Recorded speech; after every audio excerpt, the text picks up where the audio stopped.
Ante las recurrentes extorsiones que sufren negocios y comercios en Centroamérica, los dueños optan por mantener un bajo perfil y evitan mostrar su negocio, su capacidad de venta o producción. El caso de Mario es la representación de un problema generalizado que opaca la prosperidad de todo aquel que comienza a tener éxito en sus emprendimientos. Buenas tardes, ¿en qué le puedo servir? Mano, toma este teléfono, al rato te va a llamar el jefe. No, ¿para qué es esto? ¡Lléveselo!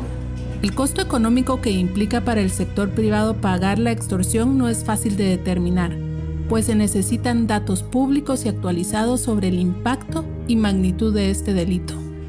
Vos agarralo. Si no, ya sabes, compadre, te vamos a cocinar vivo. Nosotros solo vamos con los que tienen pisto para pagar. Y ya sabemos cuánto pisto entra aquí, vos. ¡Pásame el machete! Mierda, salí de aquí o te parto la cara en pedazos. Entre los negocios más vulnerables se encuentran los de entrega de alimentos, gas y agua, así como el transporte colectivo. ¡Terminen, mucha! Ya no se sirve nada.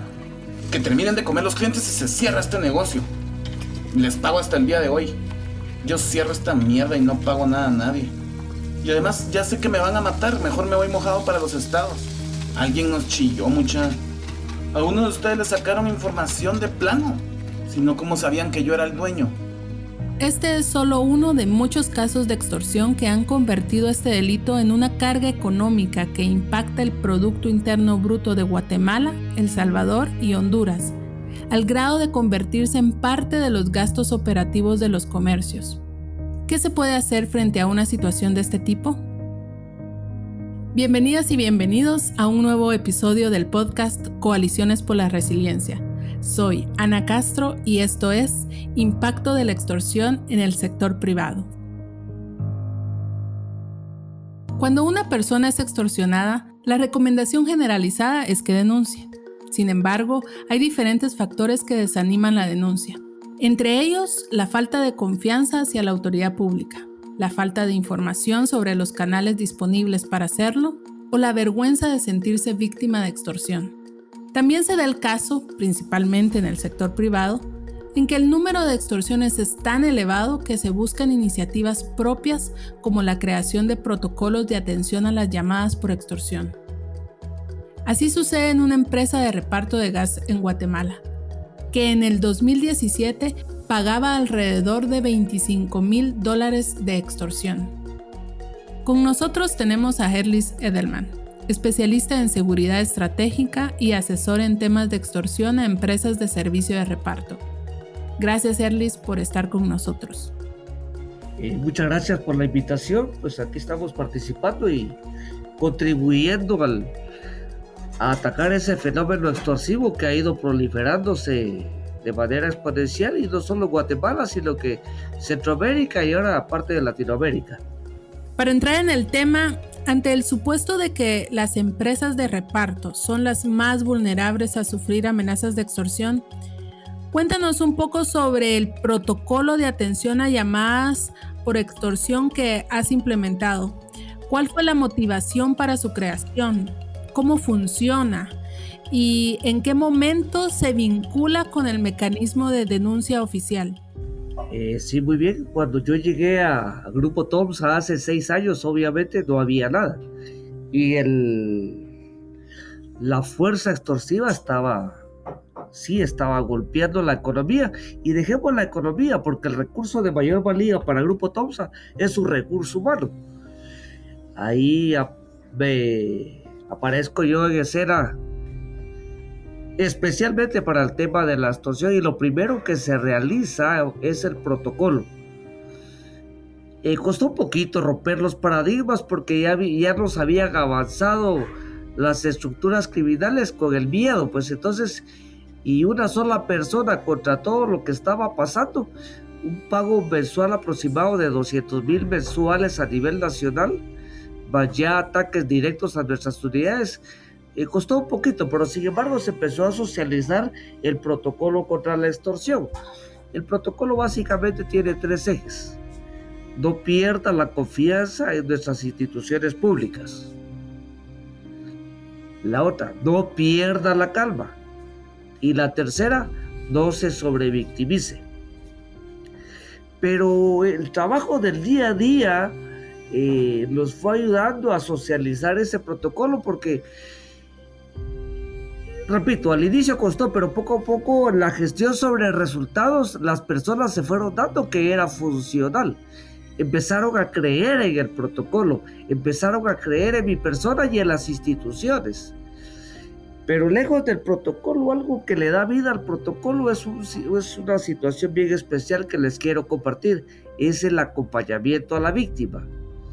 Entonces se empezó a socializar de que la víctima recibía la llamada, el papelito, el teléfono, como fuera el mensaje que le hiciera llegar la estructura criminal en relación a la extorsión.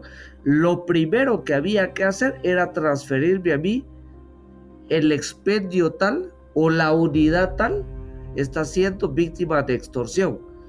Me daban el número de teléfono, el supervisor me daba el número de teléfono y el número de la víctima. Entonces se llamaba a la víctima y se les hacía saber que no estaban solos, que había un acompañamiento de parte de Tropigas y se hacía el análisis correspondiente de la llamada. Porque al inicio muchas de las extorsiones que fui a encontrar eran autoextorsiones. Me explico de otra manera. Al expendio N lo estaban extorsionando y pagaba 200 quetzales semanales. El punto es de que el delincuente en la estructura había caído, estaban privados de libertad, se habían muerto, habían aceptado a Cristo o lo que fuera, y ya no se pagaba la extorsión. Sin embargo, el del expendio seguía cobrando los 200 de la extorsión. Entonces empezamos a hacer el análisis de cada llamada extorsiva, de cada situación, y fuimos quitándonos bastante de esa autoextorsión que existía. Igual los camiones ruteros, para entrar a un área roja, por así llamarlo, tengo que pagar 200 por cada entrada diaria, o cada 2 días, dependiendo de las veces que visitaba. Entonces correspondió en algún momento dado subirnos al pick-up o al camión o a la pipa e ingresar a esa colonia y verificar si era cierto. Y muchas de esas ya no eran ciertas. Había habido extorsión, pero igual dejaron de extorsionar por cualquier motivo. Nos quitamos esa extorsión. Del 100% que se pagaba, me fui a dar cuenta que el 40% era una autoextorsión. Nos quedamos ya trabajando con 60% de extorsión real. Y mucha de esa autoextorsión me daba cuenta yo, porque como el primer paso del protocolo dice, no pierdan la confianza en las autoridades. Lo primero que yo les exigía es ir a poner la denuncia. Y se negaban. ¿Pero por qué se negaba? Porque sabía que ellos eran los que estaban extorsionando. Entonces venía la parte coercitiva, si me permite llamarlo de alguna manera. Si no pone extorsión, Tropigas no va a pagar esa extorsión. Sí, que me van a matar, y ya la amenaza. Sutilmente, pero era una amenaza. Por su culpa me van a matar. Y me iba todo el día al expendio. Bueno, aquí vamos a estar con uno de seguridad privada o 2. Esperemos que venga, pues esperemos, aquí estamos. Nunca llegaban. Tal vez no pudieron hoy, esperemos mañana. Tampoco mañana ni pasado. Era autoextorsión. Así lo fuimos haciendo y fui quitando y creando la cultura de la denuncia. En la actualidad, ya el protocolo está bien diseminado a nivel nacional. Sale la llamada extorsiva, inmediatamente la víctima sabe que tiene 2 cosas simultáneas: informarme a mí, ya sea directamente o a través del supervisor, e ir a poner la denuncia. Entonces nosotros ya empezamos a trabajar el número de teléfono, ya hacemos el análisis, si es un grupo de la Vara Salvatrucha, del barrio 18, oportunistas, o si el expendio quiere ahora volver a extorsionar, una autoextorsión. Se hace el análisis y en base a eso pues ya se toman las siguientes acciones. Pero repito, sale a su pregunta, la primera acción que hay que hacer es poner la denuncia, porque esos son insumos para la seguridad pública, para poder hacer análisis, escenarios y poder actuar. Entonces sí es necesario hacer partícipe a la seguridad pública. Muchas gracias, Erlis. Muy interesante lo que nos compartes. Ahora vamos al estado de Guerrero, en México. Está con nosotros Vania Pillenot, Fellow de la edición 2021 del Fondo Resiliencia, quien trabaja para comprender cómo la extorsión afecta a los pequeños empresarios de su comunidad. Bienvenida, Vania. Cuéntanos un poco sobre el hallazgo más importante en el marco de tu trabajo en Guerrero. Muchas gracias, Ana, por la invitación para hablar de la extorsión en Guerrero. Y básicamente puedo platicar los casos de 3 de las grandes ciudades de Guerrero, que está compuesto por 81 municipios, pero es Acapulco, que es el puerto turístico y es el lugar que concentra la mayor población guerrerense, más de 1 millón de habitantes. Y aquí, y en Chilpancingo, que es la capital del estado, y también en la zona de la Tierra Caliente, en Ciudad Altamirano, que es un municipio comercial en donde bajan a hacer diferentes actividades 9 personas de 9 municipios de esta región que colinda con el Estado de México y con Michoacán. En esta pandemia, los empresarios más afectados fueron los de las tortillerías en municipios de la región norte como Taxco, también en Chilpancingo y en Acapulco, pues mencionaron que decidieron ellos no subir las cortinas, esto por los meses de septiembre, porque tenían amenazas de organizaciones criminales locales. Al menos unas 40 tortillerías cierran en el municipio de Taxco y algunas no ofrecieron el servicio porque les pedían cuotas hasta de 3,000 pesos a la semana, cuando todos los insumos que tenían que ver con este producto básico para los mexicanos pues se habían encarecido. Me refiero al maíz, que de 3,000 pesos la tonelada empezó a costar 5,000 pesos de 2020 a 2021, y básicamente ellos empezaron a hacer redes. La gente de estos pequeños negocios empezó a hacer redes no tanto con las cámaras establecidas de comercio, sino entre las mismas personas de las comunidades, avisándose de este nuevo tipo de extorsión. Esto no viene del 2020, nada más con la pandemia. Los empresarios han tenido que organizarse porque pues han tenido que hablar hasta con líderes de agrupaciones criminales que identifican que vienen las extorsiones, porque en algunos casos también han identificado imitadores, gente que aprovecha la coyuntura para cobrarles extorsiones, y se mantienen en grupos de WhatsApp reunidos, pero tampoco están en la dinámica de denunciar porque no confían en la Fiscalía General del Estado. Cuéntanos un poco sobre las acciones realizadas por los empresarios de forma colectiva para responder a la amenaza de la extorsión. Bueno, pues esto ha tenido varias etapas, porque el trabajo que finalmente hice este año pues abarcó desde la revisión del 2015 que inicia este gobierno hasta el 2021, y voy a retomar un poco el pasado. Antes del 2015, pues también se vivió una era como muy complicada de secuestros, sobre todo en Chilpancingo, y la Fiscalía General del Estado pues abrió como para investigar las extorsiones la Fiscalía Especializada en Secuestro. Todavía no hay una fiscalía como tal que investigue las extorsiones, pero digamos que todas estas reuniones que cámaras empresariales locales como la Confederación Patronal de la República Mexicana, Coparmex, en sus diferentes delegaciones en Acapulco, en Chilpancingo, en Taxco, en Ciudad Altamirano, pues se reunieron y también pues dieron escritos a las autoridades y han tenido interlocución para que también se investiguen ciertas zonas, se investiguen ciertos cuadrantes, por ejemplo, del área rural de Acapulco, en donde ellos han tenido que invertir hasta 200,000 pesos en cámaras,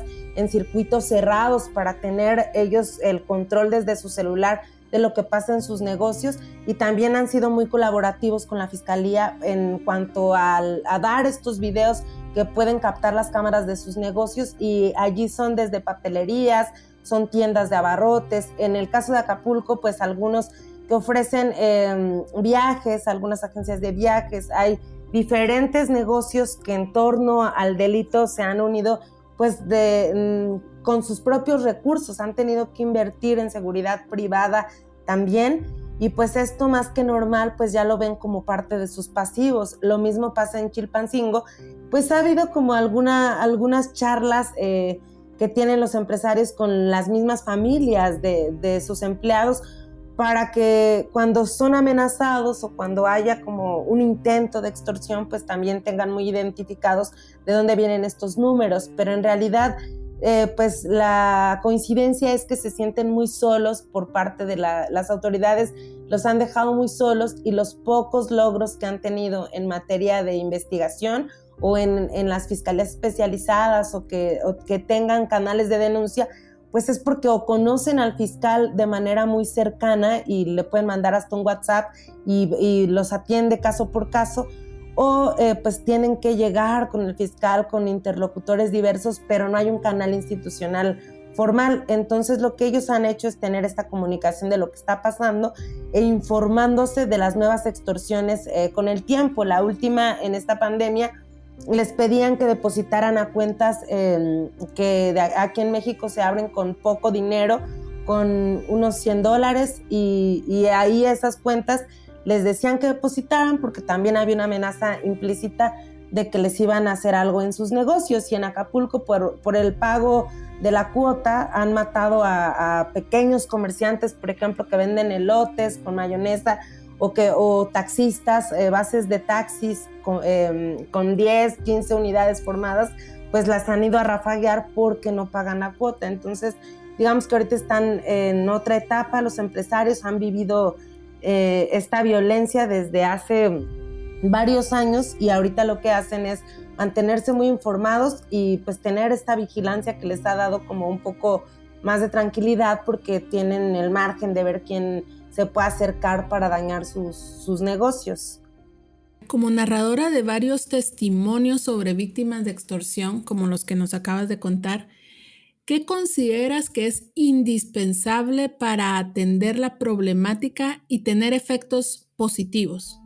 Pues yo creo que es indispensable que las autoridades tengan una narrativa del delito adecuada, porque algunas veces dan la impresión, con las respuestas opacas o con el ocultamiento de información pública, aunque de manera ilegal están violando la ley de transparencia a no contestarte, pues que digan en dónde estamos en el estado de Guerrero con respecto al delito de la extorsión y por qué sigue siendo una puerta para delitos hasta de lesa humanidad o como la desaparición forzada, el desplazamiento forzado interno, que desgraciadamente aumentaron en este año, a pesar de que las condiciones de encierro, de pandemia, podrían suponer que la gente no se movió. Pues aquí sí, en municipios como Coyuca de Catalán y como municipios de la parte de la Tierra Caliente, en donde además hay situaciones complejas, en donde además también la gente ha tenido que sembrar por décadas amapola como su único sustento, pues creo que las autoridades tienen que revisar como de manera transversal lo que está pasando en los territorios y escuchar por primera vez a los empresarios de manera adecuada, porque aunque ellos tienen líneas abiertas con las autoridades, creo que no todos los empresarios tienen estas líneas o esta posibilidad de que el fiscal retome algún caso y se investigue. Además, no hay una fiscalía especializada para dar seguimiento al delito de extorsión, y aunque el estado de Guerrero tiene una lista de números que han identificado que extorsionan desde el penal de Acapulco, del penal de Las Cruces, por ejemplo, pues tampoco hay la garantía de que estos números pues puedan ser infinitamente cambiables y que sigan estas extorsiones que incluso les han tocado a víctimas de otros delitos como desaparición forzada, Ana. Y creo que esto sería importante, que escucharan lo que los empresarios grandes, medianos y pequeños han dicho durante la última década con respecto a cómo está la gobernanza criminal en un estado tan complicado como Guerrero, y que los escuchen porque ellos tienen testimonios y tienen modus operandi de varios grupos que incluso pueden ellos identificar ya como imitadores, y no han sido las autoridades las que al revés les estén informando en qué sectores hay personas que se aprovechan de una coyuntura criminal para extorsionar y los tienen solos porque tampoco pueden denunciar, porque sí hay amenazas explícitas que han cobrado vidas a empresarios reconocidos del puerto, muy conocidos, muy populares, y esto pues obliga a los otros empresarios a pagar o a negociar o a buscar la manera de que no sean más afectados ni en su patrimonio ni en sus familias.